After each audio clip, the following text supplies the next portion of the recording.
మత్తయి సువార్త 3వ అధ్యాయము 11 నుంచి 17 వచనాలు చదివి వినిపించండి.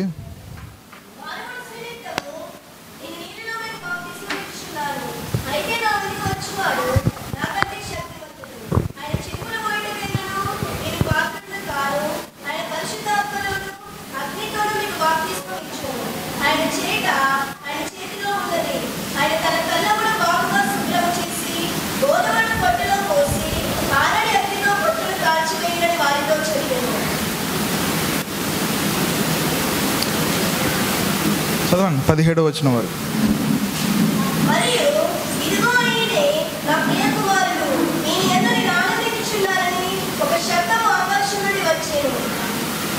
పదమూడవ వచనం.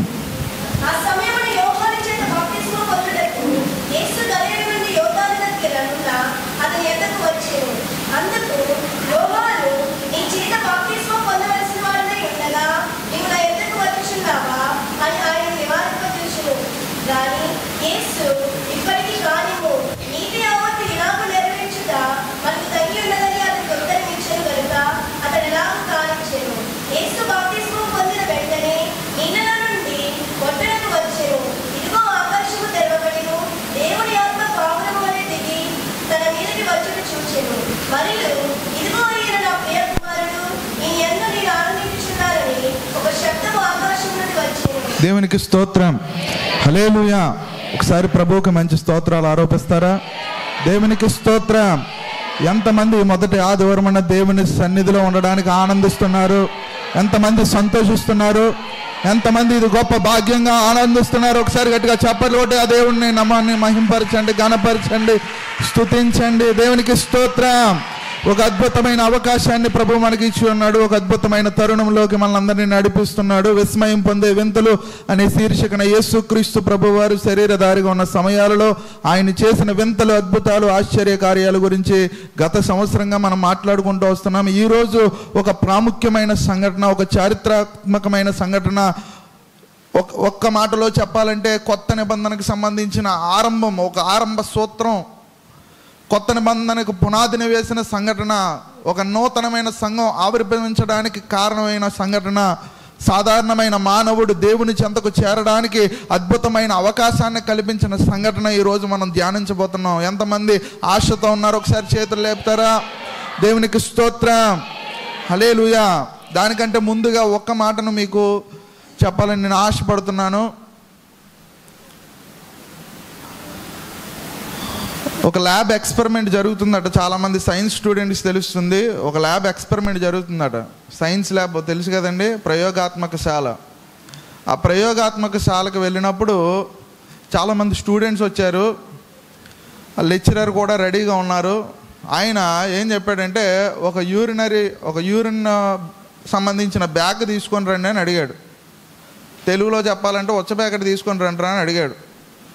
తీసుకొని రాగానే ఆ బ్యాగ్ను చూసి ఆయన ఏం చేశాడంటే, అది ఫస్ట్ డే ఎక్స్పెరిమెంటు. మొట్టమొదటిసారిగా విద్యార్థులందరూ ఆ ల్యాబ్కి వచ్చారు. తన మొట్టమొదటి ఎక్స్పెరిమెంట్ గురించి చెప్తున్నాడు. ఆయన చెప్తున్న సమయంలో ఆయన ఏం చేశాడంటే ఆ బ్యాగ్లో వేలు పెట్టి టేస్ట్ చేశాడు.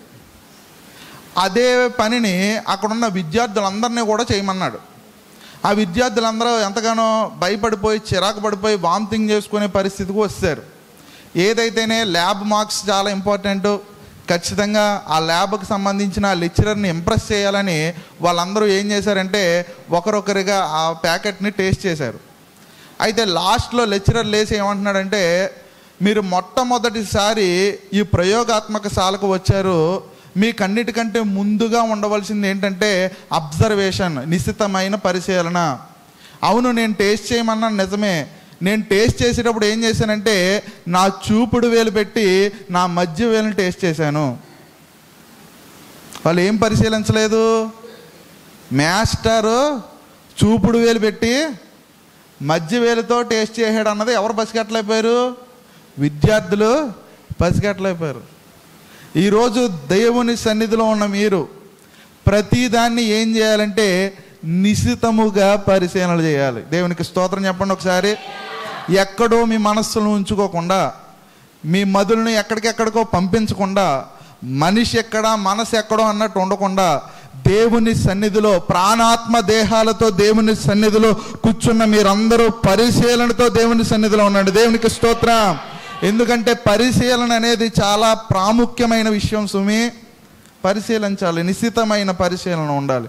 ఎందుకు ఎంతగా చెప్తున్నానంటే దీనికి సంబంధించి, ఈ సంఘటనకు సంబంధించి మరొక స్థాయి ఉండాలి.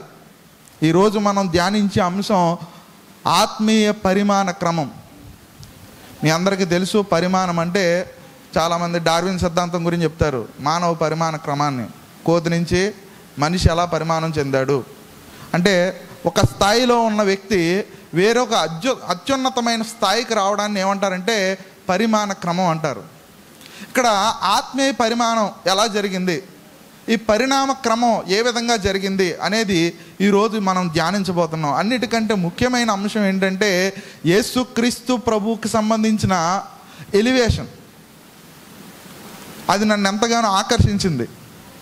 ఎప్పుడైనా చూడండి, ఎవరి పేరు చెప్తే వర్షం కురవదో, ఎవరి పేరు చెప్తే సేమంతా నాట్యం చేస్తుందో, ఎవరి పేరు చెప్తే డోర్లు కూడా తెరవబడతాయి, ఎవరి పేరు చెప్తే అని ఒక చిన్న సైడ్ క్యారెక్టర్ చెప్తూ ఉంటుంది.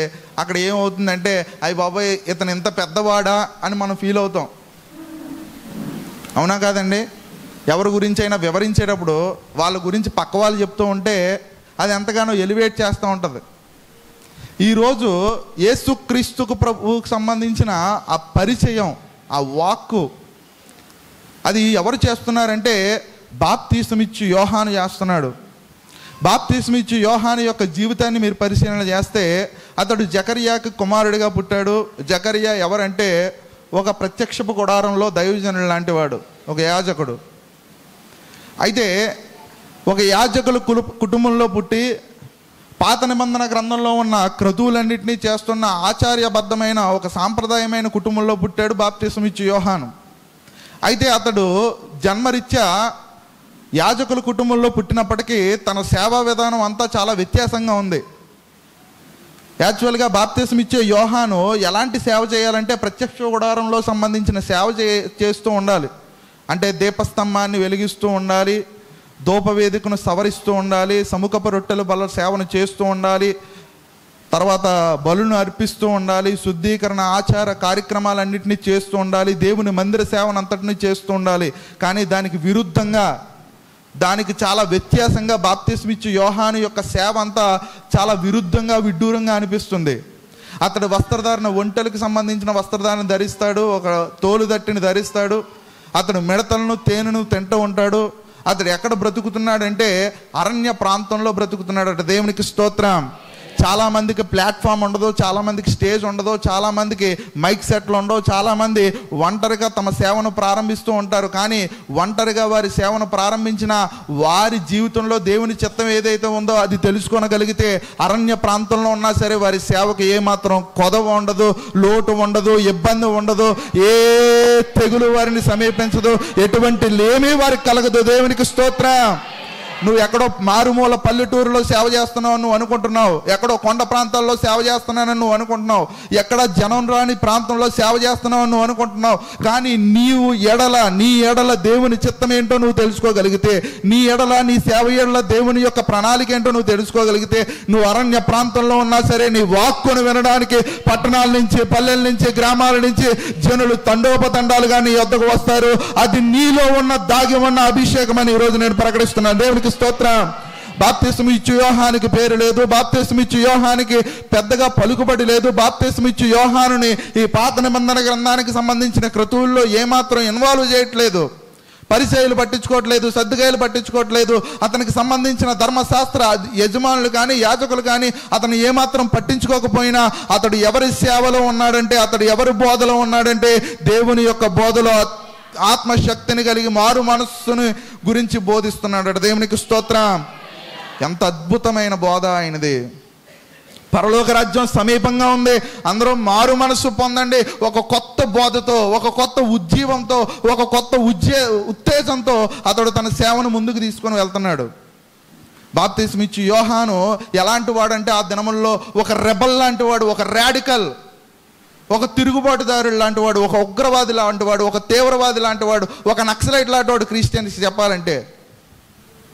అతడి బోధనా విధానం వేరేగా ఉంది, అతడు చెప్పే మాటలు వేరేగా ఉన్నాయి, అతడు ఇచ్చే బాప్తిసం అన్నిటికంటే చాలా విడ్డూరంగా ఉంది. అతడు అతడు అతడు మారు మనస్సు గురించి చెప్తున్నాడు, అతడు బాప్తిస్మలు ఇస్తున్నాడు, అతడు అనేక మందిని దేవుని దగ్గరకు చేరుస్తున్నాడు. ఇలాంటి అద్భుతమైన సేవ చేసే బాప్తిసం ఇచ్చు యోహాను ఎవరు గురించి ప్రస్తావిస్తున్నాడంటే యేసుక్రీస్తు గురించి ప్రస్తావిస్తున్నాడు. దేవునికి స్తోత్రం. యేసుక్రీస్తు ప్రభు అక్కడికి సేవ స్టార్ట్ చేయలేదు, ఇంకా ఒక్క అద్భుతం కూడా జరగలేదు. ఇంకో రకంగా చెప్పాలంటే యోహాను అరణ్య ప్రాంతంలో ఎలాగైతే ఉన్నాడో యేసుక్రీస్తు ప్రభు 18 సంవత్సరాల నుంచి నిశ్శబ్దమనే అరణ్యంలో ఉన్నాడు. అతని గురించి ఎటువంటి శబ్దాలు వినబట్టలేదు, ఎటువంటి రికార్డు ఉండదు. మీరు పరిశీలన చేయండి. 12వ ఏట తర్వాత అతని గురించి ఎటువంటి పరిశీలన 18 సంవత్సరాల తర్వాత ఆయనకి 30 సంవత్సరాలు వచ్చేసరికి యేసుక్రీస్తు ప్రభు 30 ఏళ్ళు నిండిన తర్వాత అతడు నేరుగా ఎవరి దగ్గరికి వస్తున్నాడంటే బాప్తీసం ఇచ్చి యోహాను దగ్గరికి వస్తున్నాడు. అప్పటికే బాప్తీసం ఇచ్చే యోహాను తన సేవను ఎంతగానో ముందుకు తీసుకొని వెళ్ళిపోతున్నాడు. దేవునికి స్తోత్రం. అలాంటి అద్భుతమైన పరిచర్యలో ఉన్న వ్యక్తి, అనేక మంది మారు మనస్సును గురించి బోధించే వ్యక్తి, అనేక మందిని మారు మనస్సు వైపు నడిపించే వ్యక్తి. సాధారణంగా చెప్పండి, క్రైస్తవ్యం యొక్క మూలభావం ఏంటి? మనిషిని మార్చడమే కదా, మనస్సును మార్చడమే కదా. హృదయము వ్యాధితో నిండిన కపట కేంద్రము, దాన్ని గ్రహించుట ఎవరి సాధ్యము? అలాంటి వ్యాధి కలిగిన మనస్సును, అలాంటి వ్యాధి కలిగిన హృదయాన్ని మారు మనస్సు కలిగేలాగా ఎవరు మారుస్తున్నారు? బాప్తిసం ఇచ్చు యోహాను చేస్తున్నాడు. ఇది ఎన్ని సంవత్సరాల నుంచి చేస్తున్నాడంటే కొన్ని సంవత్సరాల పాటు ఈ క్రతువును అతను నిర్మిస్తూ ఉన్నాడు, అతను జరిగిస్తూ ఉన్నాడు. ఇప్పటిదాకా ఒక్క ఆత్మను రక్షించలేని వ్యక్తి, ఇప్పటిదాకా సేవ అంటే ఏంటో తెలియని వ్యక్తి, ఇప్పటిదాకా అసలు పరిచయమే లేని యేసుక్రీస్తు ప్రభు అక్కడికి రాగానే ఆయన చెప్తున్న మాట ఏంటంటే ఆయన పాదాలకు సంబంధించిన పాదరక్షలు విప్పడానికి కూడా, అయ్యా నీ సేవ ఎక్కడ, ఆయన సేవ ఎక్కడ? అతను ఇంకా పాస్టర్ గారు కూడా కాలేదు కదా. ఎంత ఎలివేషన్ ఉందండి ఈ సీన్లో. ఎంత అద్భుతంగా యోహాను భక్తుడు యేసుక్రీస్తు ప్రభువుని వర్ణిస్తున్నాడు, యేసుక్రీస్తు ప్రభువుని వివరిస్తున్నాడు. ఆ సంఘటన మీరు గమనించినట్లయితే బాప్తిస్మం ఇచ్చి యోహాను ఏ నదిలో బాప్తిస్మాలు ఇస్తున్నాడంటే యోర్దాను నదిలో బాప్తిస్మాలు ఇస్తున్నట్టు మీకు కనిపిస్తుంది. ఒకసారి అందరూ నన్ను చూస్తూ వినండి. దేవునికి స్తోత్రం. చాలా చాలా స్థాయి ఉండాలి, నా మాటలు అర్థం అవడానికి చాలా స్థాయి ఉండాలి, బైబిల్కి సంబంధించి చాలా అవగాహన ఉండాలి. అందుకే మీ మనస్సును పెట్టి పరిశీలనగా వినండి అని చెప్తున్నాను. చాలా చాలా చాలా పరిశీలనగా వినండి. ఒకసారి ప్రభుకి గట్టిగా స్తోత్రాలు చెప్తారా? హల్లెలూయా. బాప్తిస్మం ఇచ్చి యోహాను ఏ నదిలో బాప్తిస్మాలు ఇస్తున్నాడంటే యోర్దాను నదిలో బాప్తిస్మం ఇస్తున్నాడు. యోర్దాను నది ఎక్కడి నుంచి పుట్టింది? గలిలీ సముద్రం నుంచి పుట్టింది. యోర్దాను నది ఎలాంటి నది? ఒకవైపు అరణ్యము, ఒకవైపు వాగ్దానం దేశం కలిగిన అద్భుతమైన చోటులో యోర్దాను నది ఉంది. యోర్దాను నది ఎక్కడికి ప్రవహిస్తుంది అంటే మృత సముద్రంలోకి ప్రవహిస్తుంది. అంటే దానికి గల అర్థం ఏంటంటే మనం చేసిన పాపాలు, దోషాలు, అతిక్రమాలన్నిటినీ మరి ఎప్పుడు గుర్తు చేసుకోకుండా దేవుడు దాన్ని ఎక్కడ కలిపేశాడంటే మృత సముద్రంలోకి కలిపేశాడనే ఛాయాచిత్రం ఇక్కడ యోర్దాను నది గురించి మనకు తెలుస్తూ ఉంటుంది. దేవునికి స్తోత్రం. నిత్యము ప్రవహించే నది. ఒక రకంగా చెప్పాలంటే వాగ్దాన దేశానికి, అరణ్య ప్రాంతానికి మధ్య వారధిగా ఏ నది ఉందంటే యోర్దాను నది ఉంది. దేవునికి స్తోత్రం. ఈ యోర్దాను నదిలోకి ఎవరు ప్రవేశించారంటే మొదటగా బాప్తిసం ఇచ్చి యోహాను ప్రవేశించాడు. ఇంకో రకంగా చెప్పాలంటే ప్రవాహములోకి ఆయన ప్రవేశించాడు. దేవునికి స్తోత్రం. ప్రవాహంలోకి ఎవరు ప్రవేశించారు? బాప్తిసం ఇచ్చి యోహాను ప్రవేశించాడు. అంటే ప్రవాహం అనగా ఏమిటి? ఇప్పుడు మీరు వాక్ ప్రవాహాన్ని మీరు గమనిస్తూ ఉంటారు, లేదా ప్రార్థన సంబంధించిన ఆ శక్తి యొక్క ప్రవాహాన్ని గమనిస్తూ ఉంటారు, పరిశుద్ధాత్ముడి యొక్క ప్రవాహాన్ని పరిశీలిస్తూ ఉంటారు. అలాంటి ప్రవాహం మీరు కూడా కలిగి ఉండాలంటే, అలాంటి ప్రవాహాన్ని మీరు అనుభవిస్తున్నారంటే ముందుగా ఎవరు ఆ ప్రవాహంలోకి దిగాలి? దైవజనుడు ఆ ప్రవాహంలోకి దిగాలి. దేవునికి స్తోత్రం. చాలామంది చెప్తారు మా సంఘంలో వాక్యం అద్భుతంగా ఉంటుందండి, మా సంఘంలో ప్రార్థన అద్భుతంగా ఉంటుందండి, మా సంఘంలో పరిశుద్ధాత్మ అద్భుతంగా ఉంటుంది. ఎందుకో తెలుసా? నీ దైవజనుడు ఆల్రెడీ ఆ ప్రవాహంలో దిగాడు. ఆ వాక్ ప్రవాహం ఆయనలో సంతరిస్తుంది, ఆ పరిశుద్ధాత్మ ప్రవాహం ఆయనలో సంతరిస్తుంది, ఆ ఆత్మ యొక్క శక్తి ప్రవాహంలో ఆయన అల్లల్లాడుతూ ఉన్నాడు. దేవునికి స్తోత్రం. ప్రవాహం. ఇంకో రకంగా చెప్పాలంటే మన దేవుడు ప్రవహించే దేవుడు, కదలికలో ఉండే దేవుడు. ఆయన గురించి పరిచయ వాక్కుల్లో ఉంటుంది ఏమిటంటే, ఆదికాండంలో మీరు గమనిస్తే దేవుని యొక్క ఆత్మ అగాధ జలములపై ప్రవాహంలో కదలాడుచూ ఉన్నది. ఆయన తిరిగి ప్రకటన గ్రంథంలో ఆయన గురించి పరిశీలన చేస్తే యేసుక్రీస్తు ప్రభు మళ్ళీ రెండో రాకడలో యోధా గోత్రపు సింహంగా రాబోతున్నాడు. అంటే మన దేవుడు మూమెంట్లో ఉన్న దేవుడు, అతను మాన్యుమెంట్ కాదు. దేవునికి స్తోత్రం. అతడు ఒక్క విగ్రహం మాత్రమే కాదు, అలా విగ్రహంలో స్థిరంగా ఉండిపోయే దేవుడు కాదు. కదిలి వచ్చే దేవుడు, నడిచి వచ్చే దేవుడు, విమోచించే దేవుడు. బలమైన శక్తితో నీ యొద్దకు వాక్ ప్రవాహంగా ఆయన వచ్చేటప్పుడు ఆయన వాక్కుని స్వీకరించగలిగితే, ఆ వాక్కును బట్టి ఆయన మహింపరచగలిగితే, ఆ వాక్కును బట్టి ఆయన స్తుతించగలిగితే ఆ ప్రవాహంలోకి నీవు కూడా నేరుగా రాగలుగుతావు. దేవునికి స్తోత్రం. అలాంటి అద్భుతమైన యొర్దాను నదిలోకి ఎవరు మొదటగా ప్రవేశించారంటే బాప్తిస్మిచ్చు యోహాను. ఆ వాక్ ప్రవాహంలోకి ఆయన వచ్చాడు. జనులందరూ కూడా ఆ వాక్ ప్రవాహంలోకి, ఆ ప్రవాహంలోకి ఒక్కొక్కరిని తీసుకొస్తున్నాడు. ఎప్పుడైతే ఇద్దరు ప్రవాహంలో ఉన్నారో వారి మధ్య ఏ కార్యం జరుగుతుందంటే ఆత్మ యొక్క కార్యం జరుగుతుంది. దేవునికి స్తోత్రం. అన్నిటికంటే ఆశ్చర్యం కలిగించే విషయం ఏంటంటే బాప్తిస్మిచ్చు యోహాను యేసుక్రీస్తు ప్రభువుని ముందెన్నడూ చూడలేదు. వాళ్ళకి సంబంధించిన official meeting, recorded meeting, first meeting మత్తయి సువార్త 3వ అధ్యాయంలో మీరు చూడవచ్చు. ఫస్ట్ టైం మీట్ అవుతున్నారు వాళ్ళు. ఫస్ట్ టైం మీట్ అయ్యేటప్పుడు యోహాను ఎవరిని గుర్తుపడుతున్నాడంటే యేసుక్రీస్తు ప్రభువుని గుర్తుపడుతున్నాడు. ఎంత అద్భుతమైన విషయం అండి. యేసుక్రీస్తు ప్రభు స్పెషల్ డ్రెస్సులు వేసుకున్నాడేమో, ఆయన వస్త్రాలు చాలా అద్భుతంగా ఉన్నాయేమో, ఆయన యొక్క గెటప్ అందరికంటే విభిన్నంగా ఉందేమో, ఆయన చూడగానే ఆయన యొక్క వస్త్రాధారణ బట్టి ఆయన గుర్తుపట్టేచ్చేమో అని చాలామంది అనుకుంటారు. కాదు కాదు కాదు కాదు మీరు ఒకసారి యేసుక్రీస్తు ప్రభువుని అప్పచెప్పడానికి రోమన్ సైనికులు ఎంతగానో ఎవరిని ప్రేరేపించారంటే ఇస్కరియోతు యోధాను ప్రేరేపించారు. ఎందుకు? ఆయన గుర్తుపట్టడం కష్టంగా ఉంది కాబట్టి. అందరిలాగే ఆయన రెడీ అయ్యేవాడు, అందరిలాగే ఆయన ఉండేవాడు. కానీ ఆయనలో ఏదో ప్రత్యేకత బాప్తిస్మిచ్చు యోహాను గ్రహించగలిగాడు. దేవునికి స్తోత్రం. హల్లెలూయా. ఆయన ప్రత్యేకంగా ఉన్నా సరే, ఇంకో రకంగా చెప్పాలంటే అందరితో సమానంగా ఉన్నా సరే ఆయనలో ఒక ప్రత్యేకత ఏదో ఉంది. ఆ ప్రత్యేకత కలిగిన వారిని ఎవరిని పిలుస్తున్నాడంటే ప్రవాహంలో ఉన్న దైవజనుడు ముందుకు పిలుస్తున్నాడు. దేవునికి స్తోత్రం. ఆయన ముందుకు పిలుస్తున్నాడు. యేసుక్రీస్తు ప్రభు యుగానికి సంబంధించిన అనాది కాలం నుంచి వధించబడుతున్న దేవుని గొర్రెపిల్ల 2 కాళ్ళతో నడుచుకుంటూ వస్తుందట యొర్దాను నదిలోకి. దేవునికి స్తోత్రం. ఆ 2 కాళ్ళతో నడిచి వస్తున్న గొర్రెపిల్ల ఎందుకంత వ్యత్యాసం ఆయన గమనించాడో తెలుసా? ఎందుకంత వ్యత్యాసం ఆయనలో చూడగలిగాడో తెలుసా? ఆయనలో ఏదో శక్తి దాగుందని ఎవరు పసిగట్టగలిగారంటే బాప్తిస్మిచ్చు యోహాను పసిగట్టగలిగాడు. దేవునికి స్తోత్రం. హల్లెలూయా. ఇక్కడ కూర్చున్న చాలామందిలో మీరు ఒకరిగా కూర్చున్నారు. కానీ మీలో ఒక ప్రత్యేకత ఉంటే, ఒక ప్రాముఖ్యమైన ప్రత్యేకత ఉంటే ఖచ్చితంగా మీరు కూడా ఎక్కడికి పిలువబడగలుగుతారంటే ప్రవాహంలోకి పిలువబడగలుగుతారు. గట్టిగా చెప్పలు కూడా దేవుని నామమున మహిమపరుస్తారా? నువ్వు ప్రవాహంలోకి రాగలిగితే, ఆ వాక్ ప్రవాహంలోకి రావాలంటే నీకంటూ కొంత వ్యత్యాసం ఉండాలి.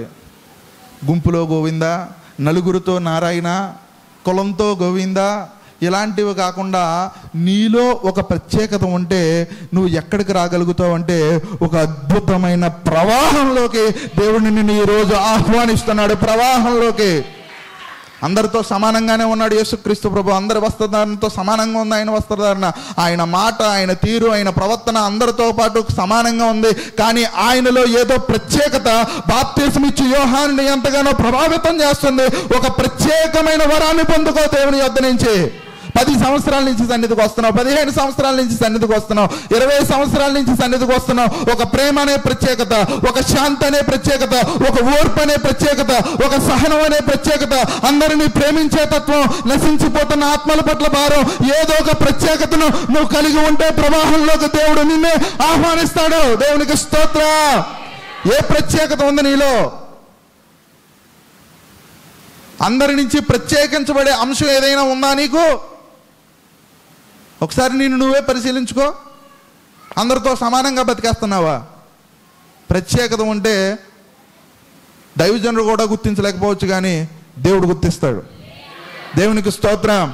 నీలో ఒక ప్రత్యేకత ఉంటే మనుషులు గుర్తుపట్టలేకపోవచ్చు, కానీ నా దేవుడు అన్నిటినీ గమనిస్తాడు. తగిన సమయం ముందు ఆ ప్రత్యేకతను బట్టే దేవుడు నిన్ను దీవిస్తాడు. దేవునికి స్తోత్రం. ప్రతి భక్తుడిని మీరు గమనించండి, ప్రతి ఒక్కరిలో ఒక ప్రత్యేకతను కలిగి ఉంటారు. హృదయాన్ని మనుషుడు, బహుయిష్టుడు, సాత్వికము కలిగిన వాడు, ఇలా ఏదో ఒక ప్రత్యేకతను కలిగి ఉన్నారు కాబట్టి వారు అద్భుతమైన విజయాలను సాధించారని, దేవుని భక్తులుగా మారారని, దేవునికి ఇష్టమైన కుమారులుగా కుమార్తెలుగా మారారని, బలమైన సేవ చేశారని, బలమైన కార్యాలు చేశారని, అద్భుతమైన కార్యాలు చేశారని, సాక్షులుగా మన మధ్య నిలబడ్డారని ఈ రోజు బలంగా దేవుని వాక్యాన్ని నేను ప్రకటిస్తున్నాను. నీలో ఒక ప్రత్యేకత ఉండగలిగితే ఖచ్చితంగా దేవుని దర్శిస్తాడు. దేవునికి స్తోత్రం. యేసుక్రీస్తు ప్రభు బాప్తిస్మిచ్చి యోహాను ఎక్కడ కలుసుకున్నారంటే ప్రవాహంలో కలుసుకున్నారు. ఈ ప్రవాహంలో కలుసుకున్నప్పుడు యోర్దాను నది యొక్క నీళ్లు వారి పాదాలను తాకుతూ పోతూ ఉన్నాయి.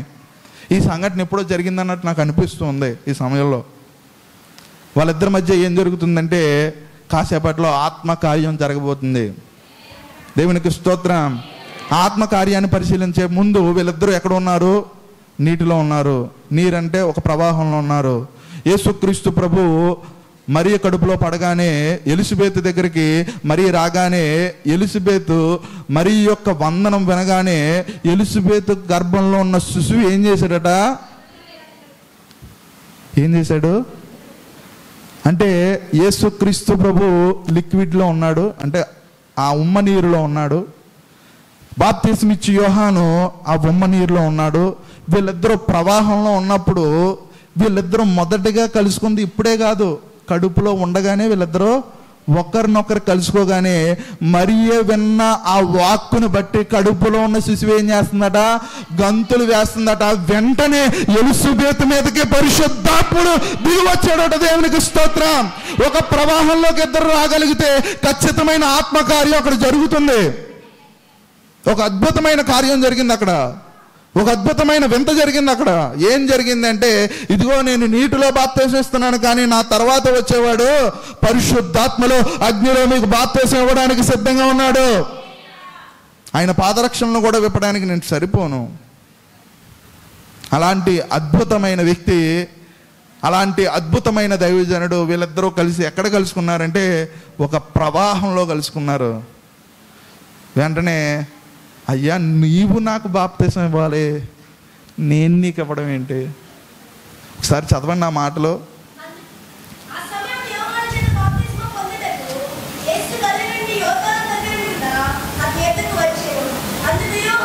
దేవునికి స్తోత్రం. అరణ్య ప్రాంతంలో ఉంటున్న వ్యక్తికి పట్టణ ప్రాంతంలో ఉన్న యేసుక్రీస్తు ప్రభు తెలిసాడట. ఎంత అద్భుతమైన విషయం. అరణ్య ప్రాంతంలో ఉన్న దైవజనుడికి పట్టణ ప్రాంతంలో ఉన్న యేసుక్రీస్తు ప్రభు గురించి తెలిసిందట. అరణ్య ప్రాంతంలో ఈయన ఉన్నాడు, పట్టణ ప్రాంతంలో ఆయన ఉన్నాడు. దేవునికి స్తోత్రం. పట్టణ ప్రాంతం నుంచి యేసుక్రీస్తు ప్రభు యోర్దాను నదిలోకి వచ్చాడు. అరణ్య ప్రాంతం నుంచి ఎవరు వచ్చారు? బాప్తిసం ఇచ్చి యోహాను వచ్చాడు. వీళ్ళిద్దరూ కలిసి ప్రవాహంలో కలుసుకున్నారు. వెంటనే ఒక అద్భుతమైన కార్యం అక్కడ జరిగింది. చదవండి. అందుకు యోహాను, నీవు నా యొద్దకు వచ్చి ఉన్నావా అని ఆయన్ను నివారించుచున్నాను. అయ్యా నీ దగ్గర నేను బాప్తిసం తీసుకోవాలి, అలాంటిది నీవు నా దగ్గర బాప్తిసం తీసుకుంటున్నావా? నీవు నా దగ్గరకు వచ్చావా? ఒక అరణ్యంలో ఉన్న దైవజనుడు, ఎవరి సపోర్టు లేని దైవజనుడు, పెద్దగా మినిస్ట్రీ జరగని దైవజనుడు, ఎవరు గుర్తింపు లేని దైవజనుడు, కానీ ఆ దైవజనుడు యొక్క నీతిని బట్టి, యథార్థతను బట్టి, నిజాయితీని బట్టి ఎవరు గలిలయ నుంచి నడుచుకుంటూ వచ్చారంటే యేసుక్రీస్తు ప్రభు నడుచుకుంటూ వచ్చాడు. నువ్వు నీతిగా ఉంటే, నువ్వు యథార్థంగా ఉంటే, నువ్వు యథార్థంగా దేవుని సేవ చేయగలిగితే మనుషులు నీ దగ్గరకు వస్తారో లేదో తెలియదు, కానీ దేవుడు మాత్రం ఎప్పుడూ నీకు కూడా ఉంటాడు, నీకు తోడుగా ఉంటాడు, నిన్ను నడిపిస్తాడు. దైవజనులందరూ ఈ మాట ద్వారా బలం పొందండి, ధైర్యం పొందండి. మీ దగ్గర మనుషులు లేరని భయపడిపోవద్దు, మీ చుట్టుపక్కల విశ్వాసాలు సహకరించట్లేదని మీరు భయపడవద్దు. నువ్వు నీతిగా యథార్థంగా సేవ చేస్తే వెళ్ళిపో. నువ్వు చేసేది ఎవరి పని? దేవుని పని. ఆ దేవుని పని ఖచ్చితంగా చేయగలిగితే ఆ దేవుడే నిన్ను దర్శించడానికి నడుచుకుంటూ వస్తాడు. మనుషులను దర్శిస్తే ఎంత, దర్శించకపోతే ఎంత. దేవుడు దర్శించాడా లేదా అన్నది పాయింట్. దేవునికి స్తోత్రం. ఆ తర్వాత వచనాల్లో యేసు ఎప్పటికి కానిము నీతి యావత్తు ఇలాగు నెరవేర్చుట, నీతి యావత్తు ఎలాగూ జరిగించుట మనకు తగి ఉంది. నీతి యావత్తు ఎలా జరగని, ఇప్పటికైతే కానీ దేనికి కానివ్వాలి? ఈ సంఘటన బట్టే మానవ జాతి అంతా ఆధారపడి ఉంది. ఈ సంఘటన బట్టే మానవ జాతి అంతా పరలోక రాజ్యంలో చేర్చబడుతుంది. ఈ సంఘటన బట్టే, బాప్తిసం అనే సంఘటన బట్టే కొత్త నిబంధన గ్రంథం అంతా ఆధారపడి ఉందని ఈరోజు సగర్వంగా నేను ప్రకటిస్తున్నాను. దేవునికి స్తోత్రం. మొదటగా ఆయన పరలోక రాజ్యాన్ని, బాప్తిస్మాన్ని మన పాస్టర్లు అందరూ ఎలా చెప్తారంటే పరలోక రాజ్యానికి సంబంధించిన టికెట్ అని అంటారు. పరలోక రాజ్యానికి సంబంధించిన టికెట్ ఏదండి? బాప్తిసము. అలాంటి బాప్తిసం కార్యక్రమంలో ఎవరు పాల్గొంటున్నారట? యేసుక్రీస్తు ప్రభు పాల్గొంటున్నారు. యేసుక్రీస్తు ప్రభు నీతి యావత్తు ఎలా జరగని, ఎందుకో తెలుసా? ఇది రాబోతున్న వాటికి ఛాయగా ఉంది. నేను రేపొద్దున్న మరణంలోకి దిగిపోతాను, మళ్ళీ తిరిగి పునరుత్థానుడిగా లెగుస్తాను. ఒకసారి నన్ను రిహార్సల్స్ చేయని, పరిణామం చెందని అంటే పరిణామక్రమం, ఆత్మీయ పరిణామక్రమం ఎక్కడ జరుగుతుందంటే, మొదటి పురుషుడిగా చనిపోయిన నీవు, పాత జీవిగా చనిపోయిన నీవు ఆత్మీయంగా లేవబడ్డమే ఆత్మీయ పరిమాణ క్రమం. అర్థమైతే చెప్పలు కొడితే ఏమన్నా. నువ్వు బాప్తిస్మంలో ముంచేసేటప్పుడు నేనేం చేస్తారంటే వెళ్ళకితలా పడుకోబెడేసిన తర్వాత ఏం చేస్తాడు? పాత మనిషి చచ్చిపోయాడు, కొత్త మనిషి పరిణామించాడు. గొంగలి పురుగు చచ్చిపోయింది, సీతాకోక చిలువగా లేపబడింది. దేవునికి స్తోత్రం. అయితే యేసుక్రీస్తు ప్రభువుకి బాప్తిసం ఇవ్వడానికి యోహాను సిద్ధపడ్డాడు. యేసుక్రీస్తు ప్రభువుని ముంచినప్పుడు ఏం జరగలేదు. యేసుక్రీస్తు ప్రభువుని ముంచినప్పుడు ఏం జరగలేదు. యేసుక్రీస్తు ప్రభు లేచినప్పుడు ఏం జరిగిందంటే ఆకాశం తెరవబడ్డది. దేవునికి స్తోత్రం. ఒక కొత్త పరిణామ క్రమంలోకి యేసుక్రీస్తు ప్రభు ఎంటర్ అయిపోయాడు. అంటే యేసుక్రీస్తు ప్రభు ఆ నీళ్ళలోకి వచ్చినప్పుడు ఏం జరగలేదు, ఆ ప్రవాహంలోకి వచ్చినప్పుడు ఏం జరగలేదు, ఆ ప్రవాహంలో మునిగిపోయినప్పుడు ఏం జరగలేదు. కానీ ఆ ప్రవాహం నుంచి లేచినప్పుడు ఒక అద్భుతం అక్కడ జరిగింది. దేవునికి స్తోత్రం. అప్పుడు దాకా మూసుకుపోయిన ఆకాశం, అప్పుడు దాకా మాట వినబడిన దేవుని మాట ఎట్టి పరిస్థితుల్లో వినబడలేని ఆ కాలంలో ఆకాశం తెరవబడి దేవుని యొక్క వాక్కు ప్రత్యక్షత అక్కడ నెలకొందట. దేవునికి స్తోత్రం. మరొక మాటలో చెప్పాలంటే చీకటిలోకి వెళ్ళిపోయిన వ్యక్తి తిరిగి ఆ రోజు ఎలా వచ్చాడంటే వెలుగులోకి వచ్చాడట. మీరు విత్తనాలు మీరు గమనించి ఉంటారు. విత్తనాలని చీకటిలో మనం కప్పెడతాం, అవునండి. విత్తనాలు భూమిలో కప్పెట్టేసేటప్పుడు అవి ఎక్కడ ఉంటాయి? చీకటిలో ఉంటాయి. కానీ ఆ చీకటిలో కప్పబడిన విత్తనం కొంతకాలానికి పరిణామం చెంది ఎలా మారుతుందంటే మొక్కగా మారి వెలుగులోకి వస్తుంది. ఈరోజు ఒక కొత్త పరిణామంలోకి నువ్వు వస్తున్నావు. ఏంటా పరిణామం తెలుసా? నీ జీవితంలో ఉన్న చీకటంతా వెలుగుగా మారబోయే ఒక కొత్త పరిణామంలోకి ప్రభువు మనందరినీ ఆహ్వానిస్తున్నాడు. దేవునికి స్తోత్రం. చాలా చీకట్లు ఉన్నాయి మన జీవితాల్లో. కొన్నిసార్లు మనమే అందరి ముందు నవ్వుతూ మన గదిలోకి వెళ్ళిపోయిన తర్వాత ఏడుస్తూ కూర్చుంటాం. చాలాసార్లు మన స్నేహితులకు కూడా మనం పంచుకోలేం. ఎందుకంటే లోకు కడతారని, అవహేళన చేస్తారని, అవమానంగా మాట్లాడతారని మన స్నేహితులకు కానీ, మన బంధువులకు కానీ, మన విశ్వాసులకు కానీ, మన తోటి సహోదరులకు కానీ చెప్పుకోలేని సమస్యలతో అనేక మంది బాధపడుతూ ఉంటారు. చాలామంది తమ సమస్య ఏంటో చెప్పుకోలేని పరిస్థితిలో ఒక దీనావస్థలో